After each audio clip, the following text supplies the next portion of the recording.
पुनः अनुमति देने के लिए धन्यवाद तिलकान जी। और लोगों को एक बार अवसर नहीं मिलता है, मैं बड़ा सौभाग्यशाली हूँ कि आपके बीच में दो बार अपनी वाणी को रखने का अवसर मिल रहा है।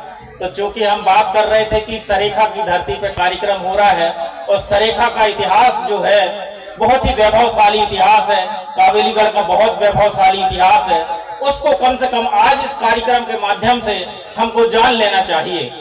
आज इस धरती पे कार्यक्रम हो रहा है तो मैं वहां से कंटिन्यू करता हूं जहां से अपनी बात छोड़ी थी कि हमारे कई पीढ़ियों से वैवाहिक रिश्ते हैं इस राज परिवार से। ठाकुर दीप सिंह जी जो विधायक भी रहे हैं, उनका जो ससुराल था वो हमारे मदनपुर ढिलवार था।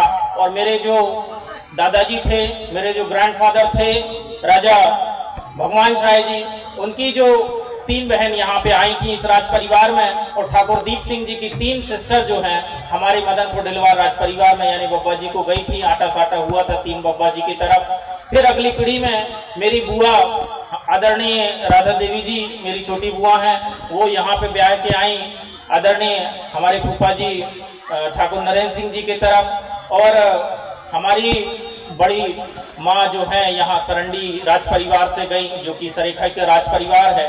और छोटेवाड़ा राज परिवार से हमारी चाची गई थी। फिर अगली पीढ़ी में हमारी बुआ हमारी दीदी को फिर बहू बना के ले आई। इस तरीके से पीढ़ियों से हमारा आटा साटा आदान प्रदान जो है चल रहा है। और ये लोग एक रिश्ते को नहीं निभाते, यहाँ हमने पीढ़ियों से वैवाहिक संबंध को निभाया है और पीढ़ी दर पीढ़ी भगवान ने चाहा, बड़े देव ने चाहा तो ये रिश्ता आगे और चलता जाएगा। ये राजकुलों के बीच में ये जो वैवाहिक संबंध होते थे, ये कहीं ना कहीं हमारे गोंडवाना साम्राज्य को मजबूती प्रदान करते थे, आंतरिक मजबूती प्रदान करते थे। उस समय हमारी दादी की जब विवाह हुआ तो वो बताती थी कि वो 3 साल की उम्र थी।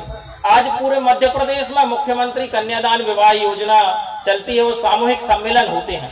मैं आपको बताना चाहता हूं इस मंच के माध्यम से कि इसका जो उद्गम किया है, ये जो योजना जो आज इस शासकीय उपक्रम में चल रही है, इसका जो उद्घाटन है हमारे राजा लोगों ने